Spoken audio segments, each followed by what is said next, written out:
மத உணர்வை ஊட்டியதை தவிர்த்து இந்த மண்ணில் இந்துக்களுக்கு நாங்கள் இதை செய்தோம் என்று பாஜக ஏதாவது ஒன்றை சொல்ல முடியுமா? இந்துக்கள் எதுக்கு பிஜேபிக்கு ஓட்டு போடணும்? பதில் சொல்லுங்க. பிஜேபி இந்த மண்ணில் இந்துக்களுக்கு செய்த நன்மை என்ன? எத்தனை ரூபாய் கொடுக்குறீங்க இந்துக்களுக்கு பெட்ரோல்? இந்துக்களுக்கு எல்லாம் 50% ஆஃபரா? ஜிஎஸ்டி வரி இந்துக்களுக்கு விலக்கா? என்ன கொடுத்தீர்கள் இந்துக்களுக்கு? தாள கிடப்பாரை தற்காப்பதே தர்மம் என்று முழங்கிய எங்கள் ஐயா வைகுண்டரை வணங்கி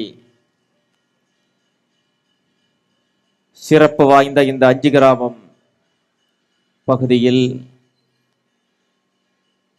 குமரி முனையில் நாம் தமிழர் என்கிற தலைப்பில் நாம் தமிழர் கட்சி மிக சிறப்பாக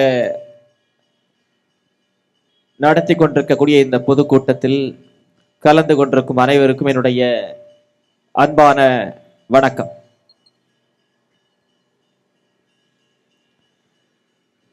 தமிழக சட்டசபை தேர்தல்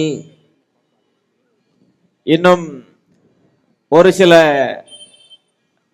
வாரங்களில் நடைபெற இருப்பதை நீங்கள் எல்லோரும் அறிவீர்கள். தேர்தலுக்கான தயாரிப்பில் கூட்டணி குறித்த பேச்சுவார்த்தைகளில் எத்தனை சீட்டுகள் நமக்கு கிடைக்கும், எவ்வளவு நோட்டு நமக்கு கிடைக்கும் என்கிற எதிர்பார்ப்பில் அரசியல் கட்சிகள் தீவிரமாக வேலை பார்த்து கொண்டிருப்பதை நீங்கள் எல்லோரும் அறிவீர்கள். 21 கட்சியோடு கூட்டணி வைத்து ஒரு கட்சி தேர்தலை சந்திக்கிறது தமிழ்நாட்டில். அது எந்த கட்சி? தமிழ்நாட்டை ஆண்டு கொண்டிருக்கக்கூடிய ஆளும் கட்சி. 5 ஆண்டு கால ஆட்சி.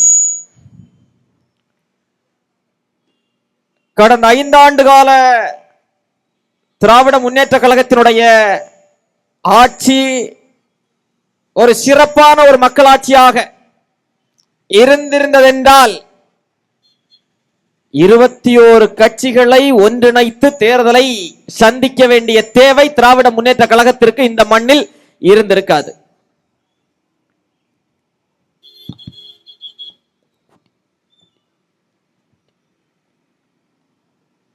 அதே போன்று இன்னொரு புறம் அண்ணா திராவிட முன்னேற்ற கழகம் யாரையெல்லாம் கூட்டணிக்கு அழைக்கலாம் என்று சொல்லி அவர்கள் ஒரு புறம், இன்னும் சில கட்சிகள் யாராவது எங்களோடு வந்து சேர்ந்து விட மாட்டார்களா என்கிற நிலையில் சில கட்சிகள், இப்படி தேர்தலை ஒரு கேலி கூத்தாக மாற்றிக்கொண்டிருக்கக்கூடிய கட்சிகளுக்கு மத்தியில் தேர்தல் தேதி அறிவிப்பதற்கு பல நாட்களுக்கு முன்பே, ஏன் பல மாதங்களுக்கு முன்பே கட்சி எந்த கட்சியோடும் கூட்டணி வைக்கப் போவதில்லை என்பதை உறுதிப்படுத்தியது மட்டுமல்லாமல் தமிழ்நாடு முழுக்க இருக்கக்கூடிய 234 சட்டமன்ற தொகுதியினுடைய வேட்பாளர்களை அறிவித்து களத்தில் நிற்கக்கூடிய ஒரே கட்சி நாம் தமிழர் கட்சி மட்டும்தான். எங்களிடம் கேட்பதுண்டு, தொடர்ந்து எங்களை நோக்கி கேள்விகள் எழுப்பப்படுவதுண்டு. ஏன் நீங்கள் தனித்து போட்டியிடுகிறீர்கள்? ஏதோ ஒரு கட்சியோடு கூட்டணி வைத்து சில சீட்டுகளை பெற்று சில நோட்டுகளை பெற்று நீங்களும் சில சட்டமன்ற உறுப்பினர்களை அனுப்பலாம் இல்லையா என்று எங்களை நோக்கி எங்கள் மீது உண்மையிலேயே அக்கறை கொண்ட சில நபர்கள் கூட கேட்பதுண்டு. அவர்களுக்கு நாங்கள் தொடர்ந்து சொல்லிக் கொண்டு வரக்கூடிய செய்தி, நாங்கள் இந்த மண்ணில் ஒரு சில சட்டமன்ற உறுப்பினர்களை, ஒரு சில பாராளுமன்ற உறுப்பினர்களை, இல்லை ஒரு சில அமைச்சர்களை பெறுவதற்காக இந்த களத்தில் நிற்க வந்த கூட்டம் அல்ல. எங்களுக்கு ஒரு உன்னதமான நோக்கம் இருக்கிறது, ஒரு உன்னதமான ஒரு கனவு எங்களுக்கு இருக்கிறது. இன்றைக்கு கன்னியாகுமரி தொடங்கி தலைநகர் சென்னை வரைக்கும் தமிழ்நாடு எல்லா வகையான போதையிலும் தள்ளாடி கொண்டிருக்கிறது. புதிதாக போதை பொருட்கள் கட்டவிழ்த்து விடப்பட்டுக் கொண்டிருக்கக்கூடிய சமூகமாக இந்த சமூகம் மாறிக்கொண்டிருக்கிறது. பேரன்பு கொண்ட என்னுடைய உடன் பிறந்தவர்கள், மிக தெளிவாக ஒரு செய்தியை நீங்கள் உள்வாங்கிக் கொள்ள வேண்டும். எப்படிப்பட்ட ஒரு தலைமுறையை நாம் இந்த மண்ணில் உருவாக்கி வைத்திருக்கிறோம் என்கிற கேள்வி மிக முக்கியமான கேள்வி.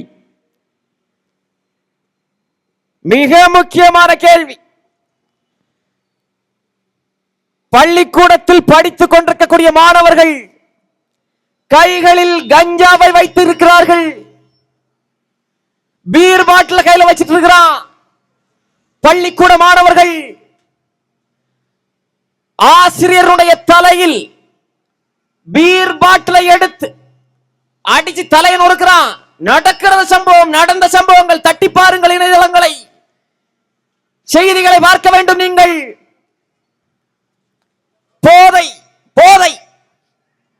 போதையின் தலைநகராக இன்றைக்கு தமிழ்நாடு மாறி நிற்கிறது. என்ன செய்ய போகிறோம்?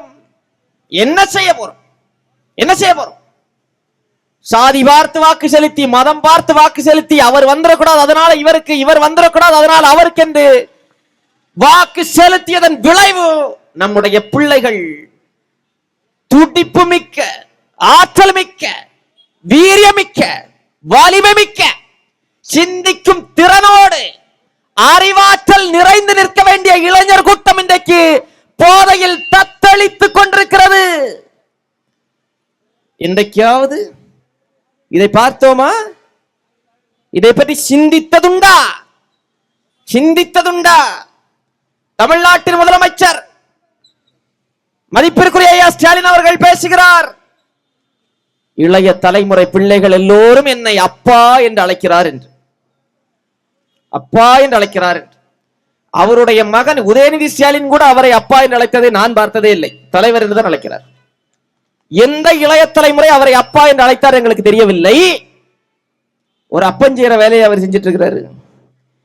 எந்த அப்பன் உலகில் இல்ல இந்த தமிழ்நாட்டில், எந்த அப்பன், எந்த தகப்பன் தன் பிள்ளைகள் குடிப்பதற்கு பீர் பாட்டில வாங்கி வைப்பான், சாராயத்தை வாங்கி வைப்பான், அதிலும் தரம் குறைந்த, அதிலும் காலாவதியான மதுபானத்தை எந்த தகப்பன் தன் பிள்ளைகளுக்கு கொடுப்பான்? ஒரே ஒரு தகப்பன் தான் கொடுப்பான். தமிழ்நாட்டின் முதலமைச்சர் முத்துவேல் கருணாநிதி ஸ்டாலின் மட்டும்தான் கொடுப்பார். நம் வீட்டு பிள்ளைகளை குடிகாரர்கள் ஆக்கிக் கொண்டிருக்கக்கூடிய ஸ்டாலினுக்கு தான் மறுபடியும் வாக்கு செலுத்த போகிறீர்களா? இல்லை. ஸ்டாலின் சரியில்லைதான். அதனால் நாங்கள் ஸ்டாலினை வீழ்த்த போகிறோம், திமுகவை வீழ்த்த போகிறோம். திமுக ஆட்சிக்கு வந்த நாள் தொட்டு தமிழ்நாட்டின் சட்டம் ஒழுங்கு சீரழிந்து போய் கிடக்கிறது. உங்கள் எல்லோருக்கும் தெரியும், நீங்கள் நினைக்கலாம். தெருவாக படுகொலைகள் நடக்கிறது. சின்ன பெண் குழந்தைகள், 2 வயசு சிறுமியை சிதைச்சிருக்கிறான் ஒருத்தன். ஒரு வாரத்துக்கு முன்னாடி 2 வயது சிறுமி, 2 வயதான தூக்கி வச்சு கொஞ்சம் வயசுல இருக்கிற ஒரு சிறுமியை ஒருத்தன் பாலியல் வன்புணர்வு செய்து படுகொலை செய்கிறான் என்றால், அந்த செயலை செய்தவன் திமுகவினுடைய ஒரு நிர்வாகியாக இருக்கிறான் என்றால், பெண் பிள்ளைகளை பெற்றெடுத்த எவனாவது ஒருவன் அந்த கட்சிக்கு வாக்கு செலுத்துவானா? ஆமாம், தவறுதான்.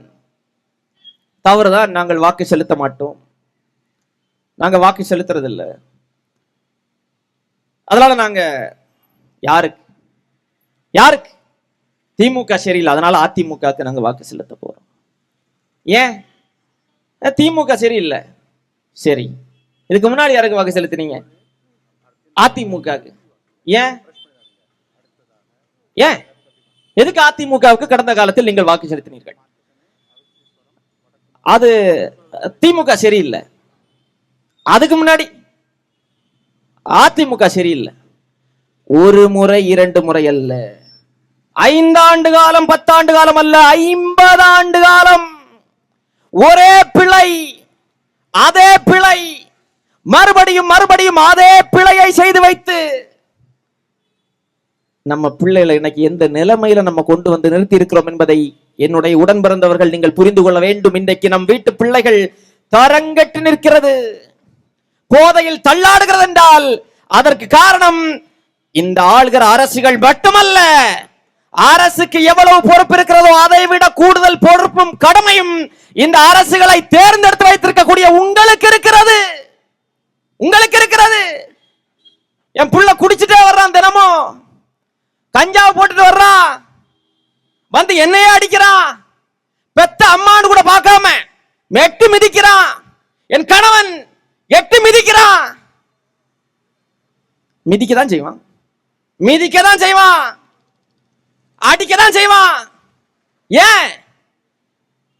எவன் ஒருவன் அவனை போதைக்கு அடிமையாக்கினானோ, எவன் ஒருவன் அவன் போதையின் பிடியில் வருவதற்கான காரணமாக இருந்தானோ, அவனோடு நீங்கள் கை கோர்த்து அவனுக்கு வாக்கு செலுத்தினீர்கள் என்றால் உங்கள் வீட்டு பிள்ளை அடிக்கத்தான் செய்வான், அடிக்கதான் செய்வான், அடிக்கதான் செய்வான்.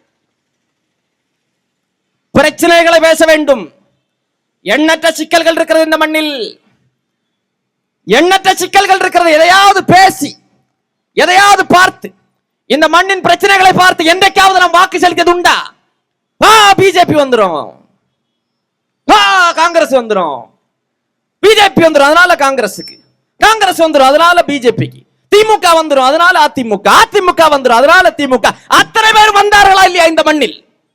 இந்த மண்ணில் திமுகவின் ஆட்சியை பார்த்தீர்களா இல்லையா? பார்த்தீர்கள்.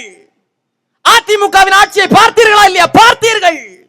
காங்கிரசின் ஆட்சியை, பாஜகவின் ஆட்சியை பார்த்தீர்களா இல்லையா? பார்த்தீர்கள். பார்த்தீர்கள். திருப்தி அடைந்தீர்களா? மனச்சாட்சியை தொட்டு சொல்லணும். இந்த கட்சிகளுடைய ஆட்சியில் என்றைக்காவது நீங்கள் திருப்தி அடைந்தது உண்டா? உண்டா? உண்டா? அப்புறம் எதுக்கு வாக்கு அவர்களுக்கு? எதுக்கு வாக்கு? யார் வந்தாலும் இப்படிதான்ப்பா, அது ஒரு கூட்டம். யார் வந்தாலும் இப்படிதான் வாங்க, யார் வந்தாலும் இப்படிதான் சொல்லக்கூடிய மக்களிடத்தில் நான் கேட்கக்கூடிய ஒரே ஒரு கேள்வி, யாரெல்லாம் வந்தது? யாரெல்லாம் வந்தது? திமுக வந்து சரி, அதிமுக வந்து சரி, பிஜேபி வந்து சரி, காங்கிரஸ் வந்தது சரி. அப்ப நீங்க என்ன சொல்லணும்? திமுக வந்தாலே இப்படிதான்ப்பா, அதிமுக வந்தாலே இப்படிதான்ப்பா, பிஜேபி வந்தாலே இப்படிதான்ப்பா, காங்கிரஸ் வந்தாலே இப்படிதான்ப்பா. இந்த கட்சிகளை தூக்கி ஓரமாக வீசிவிட்டு புதிதாக ஒருவர் வந்தால்தான் இந்த மண்ணில் மாற்று வரும் என்று நீங்கள் சிந்தித்து வாக்கு செலுத்தியிருந்தீர்கள் என்றால் உங்களுடைய அத்தனை ஆதங்கங்களுக்கும் பதில் கிடைத்திருக்கும். சிந்திக்கலையே, சிந்திக்கலையே. நாங்கள் ஒரு பெரும் கனவோடு இந்த மண்ணில் நிற்கிறோம் நிற்கிறோம். முதலில் பாழ்பட்டு கிடக்கக்கூடிய இந்த சமூகத்தை மீட்டெடுக்க வேண்டிய காலகட்டத்தில் நாம் இருக்கிறோம். ஒரு நல்ல ஆரோக்கியமான ஒரு சமூகமாக தமிழ் சமூகத்தை மாற்ற வேண்டிய காலகட்டத்தில் நாம் நிற்கிறோம். உலகத்திற்கு அறிவியலை சொல்லிக் கொடுத்த இனம் தமிழினம், உலகத்திற்கு அறத்தை போதித்த இனம் நம்முடைய தமிழினம், உலகத்திற்கே கல்வி, வேளாண்மை, பொருளாதாரம், விஞ்ஞானம், விளையாட்டு, கலை, இலக்கியம், பண்பாடு, நாகரிகம் அத்தனையும் சொல்லிக் கொடுத்த நம்முடைய தமிழினம் இன்றைக்கு 1000 ரூபாய் சம்பாதிக்க முடியாம, 1000 ரூபாய்க்கு வழி இல்லாம இந்த அரசுகளிடம் வேட்டிக்கும் சேலைக்கும் ஒரு துண்டு கரும்புக்கும் கையேந்தி நிற்கக்கூடிய நிலையில் இந்த இனம் இருக்கிறது என்றால் இரத்த கண்ணீர் வருமா வராதா? இந்த மண்ணின் வரலாற்றை படித்தவர்களுக்கு வருமா வராதா? வரும், வரும். இந்த மண் மீட்டெடுக்க வேண்டிய காலகட்டத்தில் இருக்கிறது. இந்த மண்ணின் வளங்கள் பாதுகாக்கப்பட வேண்டிய காலகட்டத்தில் நாம் நிற்கிறோம். இந்த மண்ணின் நீர்நிலைகள் பாதுகாக்கப்பட வேண்டிய காலகட்டத்தில் நாம் நிற்கிறோம். 20 ஆண்டு காலத்திற்கு முன்பு இருந்த கன்னியாகுமரி இன்றைக்கு இருக்கிறதா என்று என்னுடைய அன்புடன் பிறந்தவர்கள் நீங்கள் உங்களுக்குள் கேள்வி எழுப்ப வேண்டும், எழுப்ப வேண்டும். எவ்வளவு அழகான மாவட்டம். விவசாயம் வேளாண்மையில் தலை சிறந்து விளங்கக்கூடிய நம்முடைய மாவட்டம் இன்றைக்கு எப்படி நிற்கிறது? எப்படி இருக்கிறது? என்ன திட்டங்கள் வைத்திருக்கிறீர்கள்? என்னுடைய மாவட்டத்திற்கு என்ன திட்டம் இருக்கிறது? இந்த மண்ணில் வேளாண்மையை பெருக்குவதற்கான திட்டங்கள் ஏதாவது திட்டம் இருக்கிறதா? ஒண்ணு இல்ல. இந்த மண்ணின் பொருளாதாரத்தை மேம்படுத்துவதற்கான திட்டங்கள் ஏதாவது ஒண்ணு இல்ல. படித்து முடித்து பட்டம் பெற்று லட்சக்கணக்கான இளைஞர்கள் வேலை வாய்ப்பு இல்லாமல் இருக்கிறார்களே, அவர்களுக்கு வேலை வாய்ப்பை உறுதிப்படுத்துவதற்கு ஏதாவது திட்டம் ஏதாவது ஒண்ணு இல்ல. ஒண்ணுமே இல்ல. தரமான கல்வி இல்ல, தனியார் மயம். கல்வி தனியார் மயம், மருத்துவம் தனியார் மயம், குடிநீர் தனியார் மயம், எல்லாம் தனியார் மயம் என்றால் இந்த அரசுக்கு என்ன வேலை என்கிற கேள்வியைத்தான் நாங்கள் எழுப்புகிறோம். ஒரு அரசு எதை கொடுக்க வேண்டும்? மாதம் 1000 ரூபாய் கொடுக்கிறதா ஒரு அரசு செய்ய வேண்டிய வேலை? அதுவா? காலையில் எழும்புனதும் ஒவ்வொருவருடைய வங்கி கணக்கிலும் 5000 ரூபாய் கொடுக்கிறதா ஒரு அரசு செய்ய வேண்டிய வேலை? இதுவா? ஒரு அரசு எதை செய்ய வேண்டும் என்றால் மக்களுடைய அடிப்படை தேவை, அடிப்படை உரிமையாக இருக்கக்கூடிய கல்வி அனைவருக்கும் தரமாக, இலவசமாக, சமமாக வழங்கப்பட வேண்டும். நாட்டு மக்கள் எல்லோருக்கும் தரமான கல்வி அதை இலவசமாக கிடைப்பதை உறுதி செய்வதுதான் ஒரு அரசினுடைய தலையாய கடமை, முதன்மை கடமை. கொடுக்கிறீர்களா? இன்றைக்கு இருக்கக்கூடிய அரசு பள்ளிக்கூடங்களுடைய நிலை கண்ணீர் வரும். கழிவறைகள் கூட சரியாக இல்லாமல் எத்தனை அரசு பள்ளிக்கூடங்கள் கட்டுமானம் இடிந்து விழுகிறது. அரசு பள்ளிக்கூடங்களுடைய கட்டுமானங்கள் இடிந்து தரைமட்டமாகிறது. எத்தனை தனியார் பள்ளிகளினுடைய கட்டிடங்கள் இடிந்து விழுந்து தரைமட்டமாக்கப்பட்ட செய்திகளை நீங்கள் படித்தீர்கள்? எத்தனை தனியார் பள்ளிகள் மூடப்பட்டது என்கிற செய்திகளை நீங்கள் படித்தீர்கள்? ஆனால் அரசு பள்ளிகள் நாளுக்கு நாள் மூடப்பட்டுக் கொண்டிருக்கிறது. ஏனென்றால் இதே மண்ணில், இதே நாகர்கோவில் நாடாளுமன்ற தொகுதியாக இருந்த போது இந்த தொகுதியில் போட்டியிட்டு வெற்றி பெற்ற நாடாளுமன்ற உறுப்பினராக வந்த நம்முடைய தாத்தன் பெருந்தலைவர் காமராசர் அவர்கள் 9 ஆண்டு காலம் தமிழ்நாட்டில் பொற்கால ஆட்சியை கொடுத்த அந்த மாபெரும் தலைவன், அந்த தலைவனை என்றைக்கு நாம் வீழ்த்தினோமோ, தோற்கடித்தோமோ, அன்றைக்கு பாழாய் போனது இந்த நாட்டினுடைய கல்வி அமைப்பு. இன்றைக்கு வரைக்கும் மீட்டெடுக்க முடியல. நாங்கள் ஒரு பேரறிவிப்பு செய்து இந்த களத்தில் நாங்கள் இருக்கிறோம். நாங்கள் வாக்குக்கு பணம் தர வந்தவர்கள் அல்ல. நாங்கள் எங்களுடைய சாதியை சொல்லி வாக்குகளை கேட்க வந்தவர்கள் அல்ல. மதத்தை சொல்லி வாக்குகளை கேட்க வந்தவர்கள் அல்ல. நாம் தமிழர் அரசு அமைந்ததும் இந்த நாட்டின் சட்டமன்ற, பாராளுமன்ற உறுப்பினர்கள், அமைச்சர்கள், ஏன் முதலமைச்சராக கூட இருங்கள், உங்கள் வீட்டு பிள்ளைகள் அத்தனை பேரும், அரசு ஊழியர்களின் பிள்ளைகள் உட்பட அத்தனை பேரும் அரசு பள்ளிக்கூடத்தில் தான் படிக்க வேண்டும் என்கிற சட்டம் இயற்றப்படும். இயற்றுவோம்.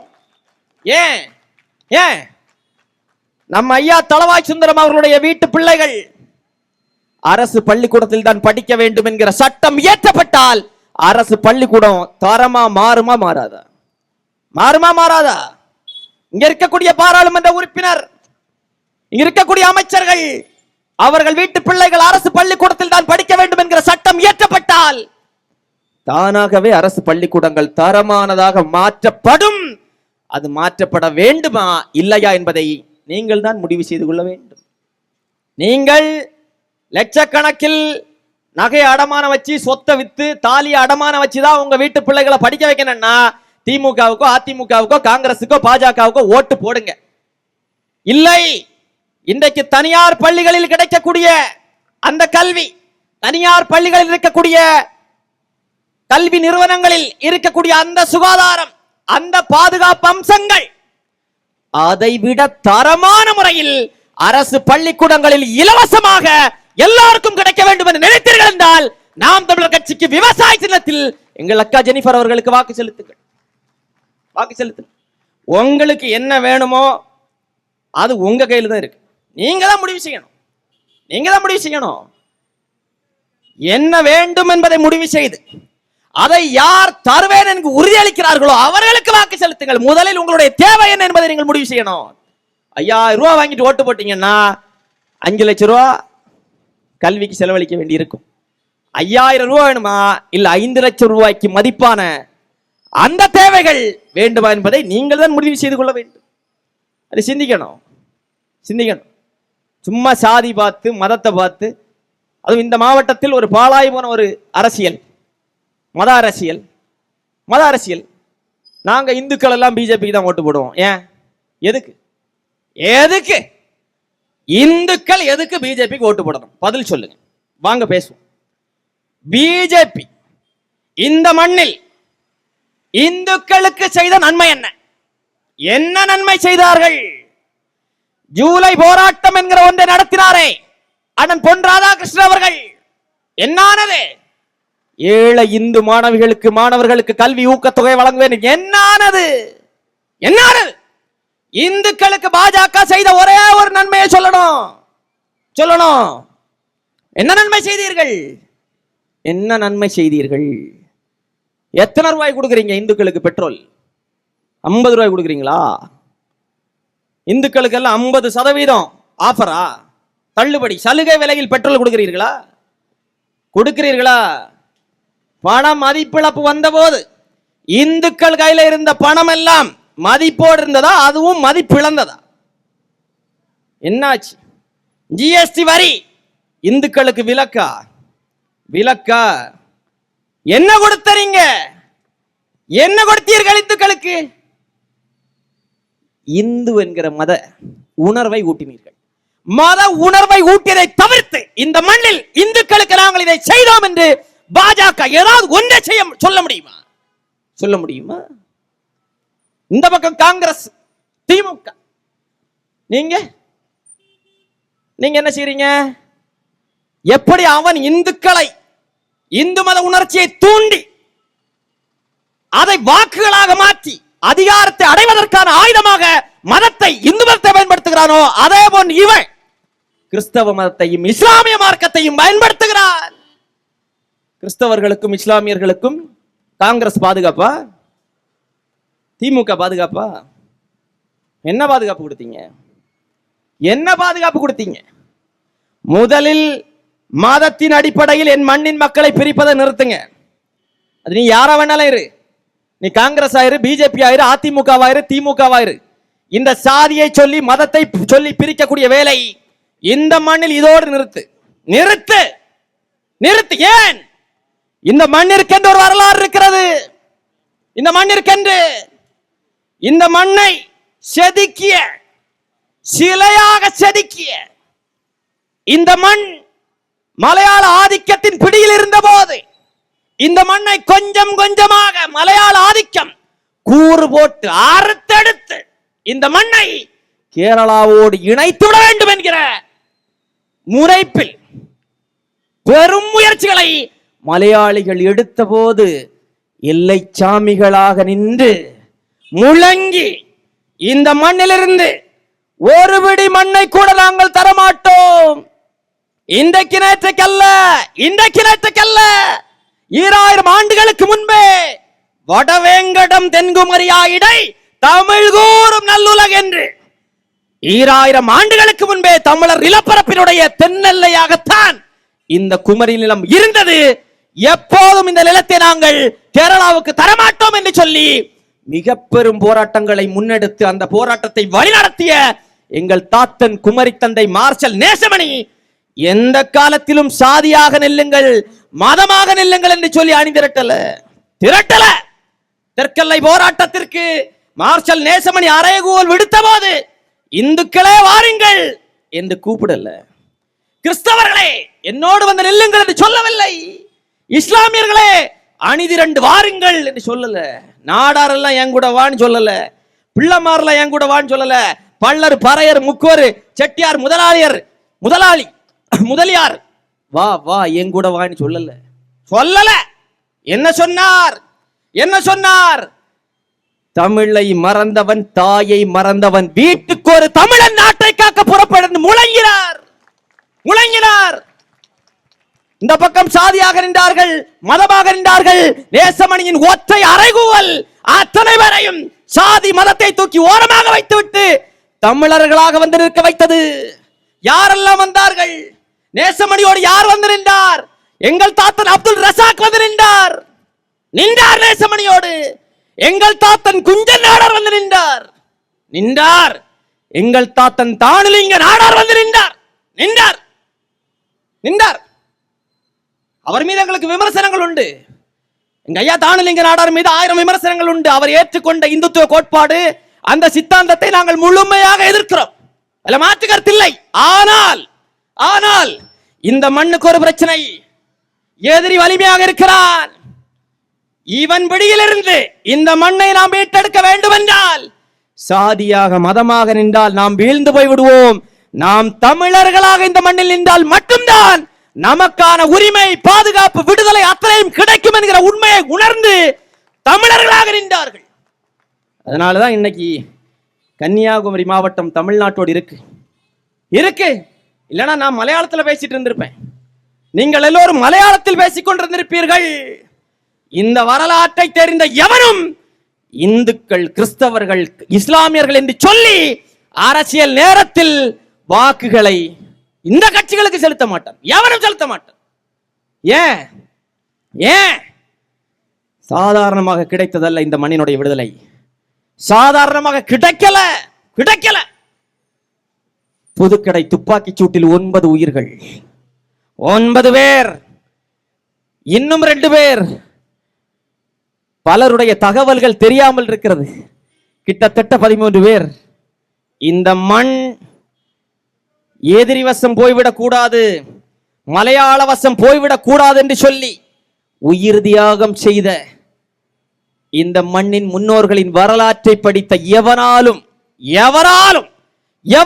இந்த மண்ணில் இன்றைக்கு நடந்து கொண்டிருக்கக்கூடிய இந்த சாதி மத அரசியலை எளிமையாக கடந்து சென்று விட முடியாது. அன்பு மக்களுக்கு நான் சொல்கிறேன், இங்கே நடக்க இருப்பது சட்டமன்ற தேர்தல் அல்ல. இங்கே நடக்க இருப்பது தெற்கெல்லை போராட்டத்தினுடைய 2வது பாகம்தான் இங்கே நடக்க இருக்கிறது. அதை உணர்ந்து கொள்ள வேண்டும். கன்னியாகுமரின்னா ஒரு காலத்துல என்ன நினைவு வரும்? கன்னியாகுமரி நல்ல மாவட்டம், கொடைக்கானல் மாதிரி இருக்கும், வெயிலே இருக்காது. அப்படியே வெயில் இருந்தா கூட அந்த வெயில்ல கூட ஒரு ஈரத்தன்மை இருக்கும், ஒரு ஈரப்பதம் இருக்கும். அப்படி இருக்கும், குளுகுளுன்னு இருக்கும் கன்னியாகுமரி மாவட்டம். எங்கு பார்த்தாலும் மலை, அழகான மலைகள், இன்னொரு புறம் அழகான கடற்கரைகள், நீர்நிலைகள், குளங்கள், கால்வாய்கள். அப்படி இருந்த கன்னியாகுமரி மரம், செடி, கொடி, தேசிய நெடுஞ்சாலை முழுக்க மரம், செடி, கொடி இருக்கும். அதுதான் கன்னியாகுமரி. இன்னைக்கு எங்க இருக்கு கன்னியாகுமரி? என்ன இருக்கு என் கன்னியாகுமரியில்? என்ன இருக்கிறது? என்ன இருக்கு? எல்லாத்தையும் விழுங்குன, மலைய விழுங்குன. மலை இல்ல, இந்த மண்ணினுடைய அரண், இந்த மண்ணினுடைய இதயம் மேற்கு தொடர்ச்சி மலை இல்லை. எங்க இருக்கு? கேரள கடல்ல கிடக்கு. என்னுடைய மலை இன்று வரைக்கும் இந்த மண்ணினுடைய மலைகளை ஈவிரக்கமின்றி, மனசாட்சி என்பது துளியும் இல்லாமல் வெட்டி வீசி லோடா லாரியா பல ஆயிரம் டன்களை, பல லட்சம் டன்களை, பல ஆயிரம் லாரிகளில் தினமும் என்னுடைய மாவட்டத்தின் வழியாக, இந்த மண்ணினுடைய அத்தனை சாலைகளின் வழியாக கேரளா கொண்டு போய் கேரள கடல்ல கொட்டுறியே.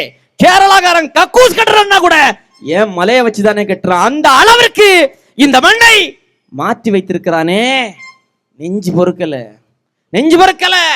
மார்ஷல் நேசமணி மட்டும் இன்றைக்கு உயிரோடு இருந்திருந்தார் என்றால் இரத்த கண்ணீர் வடித்திருப்பார்.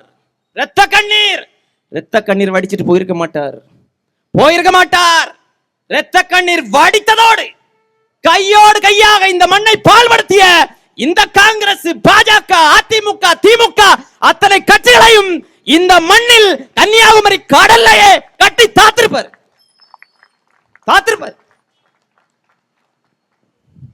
இதுக்குதான் போராட்டமா? இதுக்குதான் போராட்டமா? இதுக்குதான் உயிர் தியாகமா? இதுக்குதான் கேரளாட்ட இந்த நிலப்பரப்பை கொடுக்காம இங்க மீட்டு கொண்டு வந்தோமா? இதுக்கு அங்கே இருந்திருக்கலாமே. அவ்வளவு பாதுகாப்பாக இருந்த இந்த மண் இன்னைக்கு கொஞ்சம் கொஞ்சமா செதஞ்சி செதஞ்சி அழிச்சு அழிச்சு அழிச்சு அழிச்சு முடிச்சிட்டான். ஒண்ணு இல்ல. இப்ப இருக்கிறதையாவது மீட்டெடுக்கணும். 9 தாலுகா கேட்டோம் தற்கொலை போராட்டத்தின் போது, 4 தான் கிடைச்சது. இப்ப கிடைச்சதுல இருக்கக்கூடிய வளங்களும் அவன்கிட்ட தான் இருக்கு. நான் ஒண்ணுமே இல்லை. அடிமைகளாக நிற்கிறோம். இந்த மண்ணினுடைய வளங்கள் கொள்ளையடிக்கப்படுவது ஏதோ இந்த மண்ணினுடைய சூழலியல் பிரச்சனை மட்டுமல்ல, இந்த மண்ணினுடைய தன்மான பிரச்சனை. கன்னியாகுமரி மண்ணினுடைய தன்மான பிரச்சனை தான் இந்த மண்ணின் கனிம வள கடத்தல். கேட்கறதுக்கு ஒரு நாதி இல்ல. சட்டமன்றத்தில் சண்டையிடுறதுக்கு ஒருத்தம் இல்ல. இங்க ஒரு சட்டமன்ற உறுப்பினர் இருக்கிறார், கனிமவள கொள்ளையை ஆதரிக்கக்கூடிய சட்டமன்ற உறுப்பினர். போடுங்க, நீங்க அவருக்கே ஓட்டு போடுங்க, தாராளமா போடுங்க, நல்லா போடுங்க. நல்லா செய்வார், வச்சு செய்வார். இந்த மண் மீட்டெடுக்கப்பட வேண்டும் என்றால் இறுதி வாய்ப்பு, இதை விட்டா வாய்ப்பு இல்லை. ஏன்? அடுத்த தேர்தலுக்கு முன்னாடி மொத்தமா முடிச்சிருவான். கன்னியாகுமரி குமரி மகளின் உயிர் ஊசலாடி கொண்டிருக்கிறது. ரத்தம் தந்தனை யாராவது மீட்டெடுக்க மாட்டார்களா என்று குமரி மகள் காதறி அழுகிறாள். அவளுக்கு ரத்தம் கொடுக்க வந்தவள் தான் இந்த மண்ணின் மகள் எங்களுக்கா மரிய ஜெனிஃபர் அவர்கள் என்பதை மறந்துவிடக் கூடாது. கன்னியாகுமரியை பாதுகாக்கணும். முதல்ல இந்த மண் பாதுகாக்கப்பட வேண்டும். அதை நாங்க செய்வோம். அதிகாரம் இல்லாத போதே அதற்கான வேலைகளை தொடர்ந்து செய்தவர்கள் நாங்கள். இந்த தொகுதியிலேயே டாஸ்மாக் கடைகளை எல்லாம் வழக்கு போட்டு மூடியவர்கள் நாங்கள். எங்களக்கா நாங்க மூடணும். அதிகாரம் இல்லாமலே எங்களால் மூட முடியும் என்றால், அதிகாரம் வந்ததென்றால் இந்த தொகுதியில, இந்த மண்ணில், ஏன் தமிழ்நாட்டில் டாஸ்மாக் என்கிற பெயரே இருக்காது. மதுபானங்கள் இருக்காது. மதுவில்லாத ஒரு தமிழகத்தை நாங்கள் உருவாக்குவோம். ஏன்? அடுத்த தலைமுறையை பாதுகாக்கணுமா இல்லையா? வலிமையான ஒரு இளைஞர் படை இந்த மண்ணில் இருந்ததென்றால், ஒவ்வொரு ஊரிலும் நின்றதென்றால், இந்த சட்டமன்ற உறுப்பினர்கள், இந்த பாராளுமன்ற உறுப்பினர்கள் 500 1000 கோட்டையும் வாங்கி கொடுத்து வாக்கு சேகரிக்க முடியுமா? அதிகாரத்தை அடைய முடியாது. அப்ப என்ன செய்யணும்? ஒண்ணு பண்ணு, இருக்கிறவனை பூரா குடிகாரன் ஆக்கிரு. அவனை சுத்தி என்ன நடக்குன்னு அவனுக்கே தெரியக்கூடாது. எவன் ஒருவன் தன்னுடைய தனிப்பட்ட வாழ்வில் தன்னிறைவடைந்து பொருளாதாரத்தில் வலிமையாக இருக்கிறானோ அவன் தான் என்ன செய்வான்? சுத்தி என்ன நடக்குங்கிறது பார்க்கறதுக்கான நேரம் இருக்கும். அவனுக்கே 1000 பிரச்சனை இருக்கு, என்ன நடக்குன்னே தெரியாது அப்படின்னா ஒண்ணும் பண்ண மாட்டான். அப்ப இருக்கிறவனை பூரா குடிகாராக்கு. இல்லங்க, அதையும் தாண்டி கொஞ்சம் பேர் குடிக்காம இருக்கிறாங்க, அவன் துணிச்சலா நிக்கிறாங்க, என்ன பண்றது? அவனுக்கு வேலை இருக்கா? இல்ல, கொடுக்காத, வேலை வாய்ப்பை ஏற்படுத்தாத, வெளிநாட்டுக்கு போய் தொலையட்டு, அவன் வெளிநாட்டுக்கு போய் தொலையட்டு. திட்டமிட்டு நடக்கிறது. ஒண்ணு இருக்கிறவனை பூரா குடிகாராக்குறான், இன்னொன்று அதையும் தாண்டி தப்பி கிடக்கிறவனை அவன் உள்ளூர்ல இருக்கக்கூடாது, அவனை வெளிநாட்டுக்கு அனுப்பிடு, வேலையே கொடுக்காத, சிதைச்சிட்டா. இப்ப 2ஐயும் மீட்டெடுக்க வேண்டிய காலகட்டத்தில் நாங்கள் இருக்கிறோம். இந்த 2ஐயும் மீட்டெடுக்க வேண்டும். நீங்க நினைக்கிறீங்க ஏதோ ஓட்டு போடுறோம், ஜெயிக்கிறோம், சட்டமன்ற உறுப்பினர் ஆறாங்க. நாங்கள் ஒரு நல்ல நாட்டை படைப்பதற்கு வந்தவர்கள், ஒரு நல்ல சமூகத்தை படைப்பதற்கு வந்தவர்கள். வீடு கட்டலாம், வீடு யார் வேணாலும் கட்டலாம். எனக்கு அரசியல்லாம் தெரியாது, எனக்கு வேண்டாம். I don't like politics. அது ரொம்ப ஃபேஷனா கொஞ்சம் பேர் இருக்கிறாங்க. I don't like politics, I don't want politics. அப்படியேப்பா, சரி, ஐ டோன்ட் லைக் பாலிடிக்ஸ் என்று சொல்லக்கூடிய அதை ஏதோ பெருமைத்தனமாக ஒரு மேட்டிமைத்தனம் போன்று சொல்லக்கூடிய அந்த நபர்களிடத்தில் நாங்கள் சொல்லக்கூடிய செய்தி ஒன்றுதான், ஒரே ஒரு செய்தி தான். வீடை நல்லா கட்டி வைப்பீங்க, பார்த்து பார்த்து பார்த்து பார்த்து. வீட்டில் கழிவறை எப்படி இருக்க வேண்டும் என்பதற்கு கூட பல நாள் திட்டமிட்டு பல லட்சக்கணக்கில் செலவு செய்து அழகான தரமான தூய்மையான கழிவறையை கட்டி வீட்டில் இருக்கிறீங்க இல்லையா? வீட்டை விட்டு வெளியே வந்தா எங்கேயாவது இந்த நாட்டில் ஒரு தரமான தூய்மையான கழிவறை பார்க்க முடியுமா உங்களால்? எங்க போயிருப்பீங்க? எங்க போயிருப்பீங்க? எங்க போயிருப்பீங்க? வீடை கட்டி வைப்பீங்க, 10 கோடி ரூபால வீடு, பால்கனி பெருசா, பால்கனி எதுக்கு? பால்கனில ஏறி நின்று ரசிக்கிறதுக்கு. எதை எதை எதை ரசிப்பீங்க? நாடு முழுக்க குப்பை மேடா கிடக்கு, வீடு நல்லா இருக்கும், பக்கத்து தெருவுல குப்பை கொட்டி கிடக்கு. பால்கனில 10 கோடி ரூபாய்க்கு கட்டின வீட்டுல பால்கனிக்கு மேல ஏறின்னு பார்த்தேன்னா இந்த நாட்டினுடைய சாக்கடையும் குப்பையும் தான் உன்னால் பார்க்க முடியும் என்றால் ஐ டோன்ட் லைக் பாலிடிக்ஸ் என்று நீ சொன்னது ஏதாவது ஒரு வகையில பொருந்துமா? பொருந்துமா? பொருந்துமா? நான் சொல்கிறேன் அன்பு மக்களே, நான் சொன்னேன் ஏற்கனவே ஒரு செய்தியை சொன்னேன். 2 வயது பெண் குழந்தையை இன்னைக்கு சிதைக்கிறான். 2 வயது மட்டும் இல்ல, 2 வயது பெண் குழந்தைகள் தொடங்கி 70 வயது 80 வயது பெண்கள் வரைக்கும் இன்றைக்கு பாலியல் வன்புணர்வுக்கு ஆளாக்கப்படுகிறார்களே. எப்படிப்பட்ட ஒரு சமூகமா மாறி நிக்கி, எப்படிப்பட்ட சமூகமாக மாறி நிற்கிறது? பெண் குழந்தைகளை பெற்றெடுத்த பெற்றோர்கள் பள்ளிக்கூடத்திற்கு தங்களுடைய பிள்ளைகளை, பெண் குழந்தைகளை அனுப்புகிற போது பதறிட்டு இருக்கிறான். பாதுகாப்பாக வீட்டு வந்து சேரலன்னா ஒரு 1/2 மணி நேரம் என் பிள்ளை பள்ளிக்கூடத்துக்கு போயிருக்கு, 1/2 மணி நேரம் ஆகுது தாமதம் ஆயிடுச்சுன்னா நெஞ்சு பதறுது. ஏன் பதறுது? பள்ளிக்கூடத்தில் போனா ஆசிரியர் பாலியல் வன்புணர்வு பண்றான், கல்லூரிக்கு போனா அங்க பேராசிரியர் பாலியல் வன்புணர்வு பண்றான், பேருந்துல போனா அங்க பயணி பாலியல் வன்புணர்வு பண்றான். சரி, விமானத்துல போனா அங்க விமானத்துல வச்சு பாலியல் வன்புணர்வு பண்றான். யாரு? இந்த அயோக்கிய திமுக கூட்டம். 4 நாள் முன்னாடிங்க டெல்லிக்கு போன இண்டிகோ விமானத்துல இந்த திமுக நிர்வாகி ஒருத்தன் என்ன பண்ணிருக்கிறான்? விமான பணிப்பெண் அந்த ஏர் ஹோஸ்டஸ் பாலியல் ரீதியா சீண்டல் பண்ணிருக்கான், கைது பண்ணி தூக்கி உள்ள போட்டிருக்கிறான். இந்த கூட்டத்துக்கு தான் வாக்கு, உங்க ஓட்டு போடுங்க, நல்லா போடுங்க, தாராளமா போடுங்க, தாராளமா போடுங்க. இதெல்லாத்தையும் சரி செய்யணும். எப்படி? வீட்டில் நம்முடைய பிள்ளைகளின் பாதுகாப்பை நாம் உறுதிப்படுத்துவோம். ஆனால் அவர்களுடைய பாதுகாப்பு வீட்டை விட அதிக அளவில் எங்கே தேவைப்படுகிறது என்றால் வீட்டை விட்டு வெளியே இந்த நாட்டில் உலாவுகிற போது யார் உறுதிப்படுத்துவது அவர்களுடைய பாதுகாப்பை? யார் உறுதிப்படுத்த வேண்டும்? நீ சொல்ற இல்லையா, ஐ don't like politics, I don't want politics என்று. அந்த பாலிடிக்ஸ் தான் சரி செய்யணும். இதை அது சரி செய்யறதுக்காகத்தான் இந்த களத்தில் வந்து நிற்கிறோம். நாங்கள் ஒரு நல்ல நாட்டை படைப்பதற்காக இந்த களத்தில் வந்து நிற்கிறோம். அன்பு மக்கள், நீங்கள் சிந்திக்கணும், சிந்திக்கணும், சிந்திக்கணும். தூக்கி வீசுங்க, தூக்கி வீசுங்க. யார் கிறிஸ்தவர்களின் பாதுகாவலர்கள்? நாங்க தான் பாதுகாப்பு. யார் இந்துக்களின் பாதுகாப்பு? நாங்கள் தான் பாதுகாப்பு. யார் இஸ்லாமியரின் பாதுகாப்பு? நாங்கள் தான் பாதுகாப்பு. பாதுகாப்பு ஏன்? நாங்கள் உங்களை கிறிஸ்தவராகவோ இஸ்லாமியராகவோ இந்துக்களாகவோ பார்க்கல. நீங்கள் எந்த சமயத்தை ஏற்றவர்களாக இருந்தாலும் நீங்கள் இந்த மண்ணின் மைந்தர்கள். மதங்கள் சமயங்கள் இந்த மண்ணில் தோன்றுவதற்கு பல ஆயிரம் ஆண்டுகளுக்கு முன்பே இந்த மண்ணில் நீங்களும் நானும் தமிழ் தாய் பெற்றெடுத்த தமிழ் தாய் பெற்றெடுத்த தமிழ் பிள்ளைகள் என்பதை மறந்துவிடக் கூடாது, மறந்துவிடக் கூடாது. சிந்திக்கணும், சிந்திக்கணும். எனவே அன்பு மக்கள், போதும் மாறி மாறி இந்த கட்சிகளுக்கு மாறி மாறி வாக்கு செலுத்தி என்ன ஆக போகுது?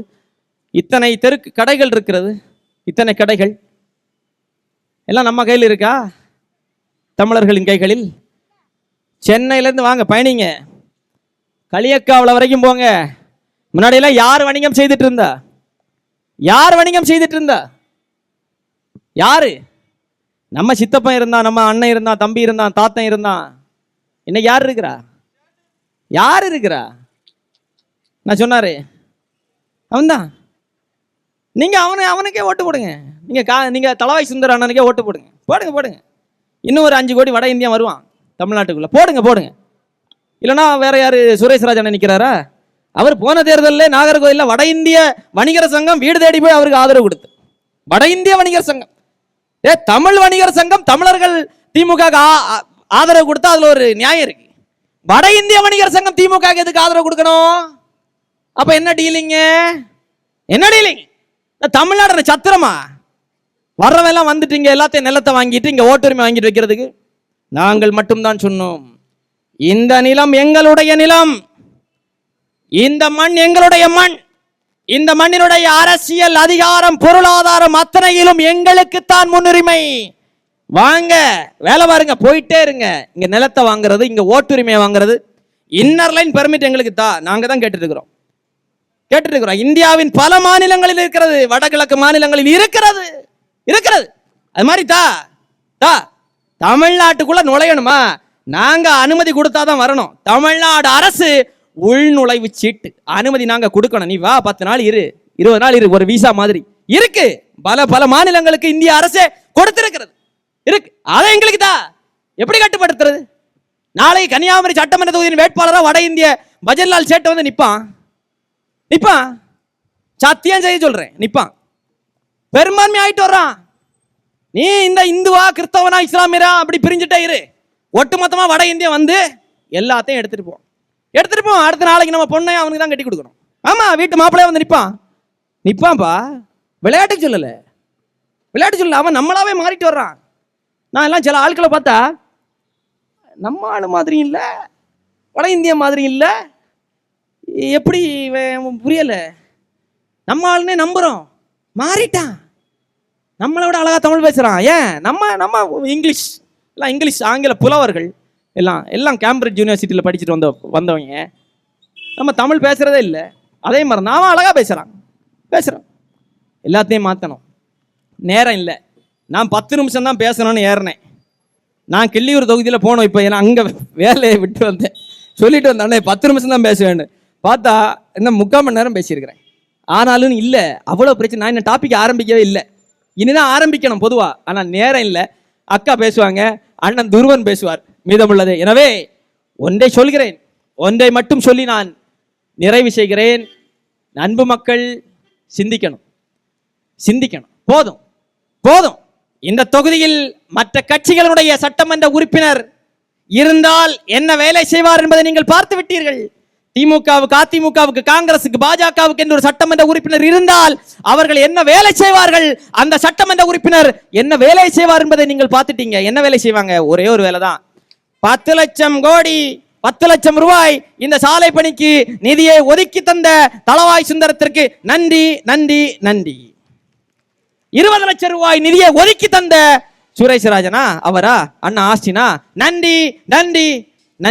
அவ்வளவுதான். ஆனா அந்த 10 லட்சம் கோடி எங்க, அந்த 10 லட்சம் ரூபாய் எங்கெல்லாம் செலவாச்சு, எப்படி செலவாச்சுன்னு என்னைக்காவது ஏதாவது ஒரு போஸ்டர் பார்த்திருக்கீங்களா? பாப்பீங்க. எங்க பாப்பீங்க? எங்க அக்கா சட்டமன்ற உறுப்பினர் பாப்பீங்க. இந்த ரோட்டுக்கு 10 லட்சம் ரூபாய் ஒதுக்குறோம்.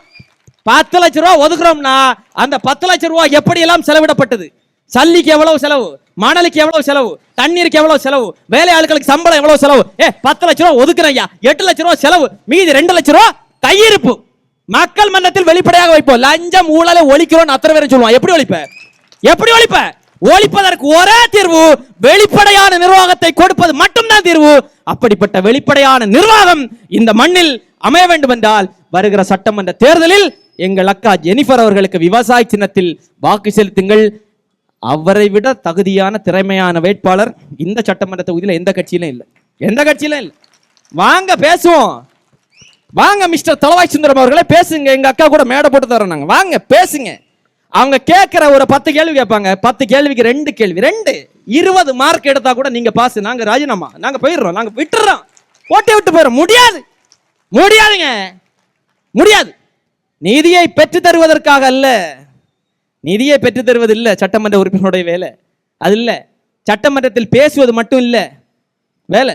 நிதி, ஒரு அரசு நிர்வாகம் இருக்கிறது, ஒரு அரசு அமைப்பு இருக்கிறது என்றால் அந்த அரசின் கீழ் இருக்கக்கூடிய நிர்வாகங்களுக்கு, அமைப்புகளுக்கு அடிப்படையான தேவைகளை செய்து கொடுப்பது அரசின் கடமை. அந்த நிதியை வாங்குறதே சாதனைன்னா இது ரொம்ப வேதனை, ரொம்ப சோதனை. அப்படிப்பட்ட சட்டமன்ற உறுப்பினர்களைத்தான் நீங்கள் தேர்ந்தெடுத்து வைத்திருக்கிறீர்கள். சட்டமன்றத்தில் பேசுவதற்கல்ல சட்டமன்ற உறுப்பினர்கள், சட்டமன்றத்தில் பேசி தீர்வை பெற்று தருவதற்காகத்தான் சட்டமன்ற உறுப்பினர்கள் என்கிற நினைவோடு இந்த தேர்தலில் எங்கள் அக்கா ஜெனிஃபர் அவர்களுக்கு உங்களுடைய வாக்குகளை விவசாய சின்னத்தில் செலுத்துங்கள் என்று சொல்லி விடைபெறுகிறேன். நன்றி, வணக்கம்.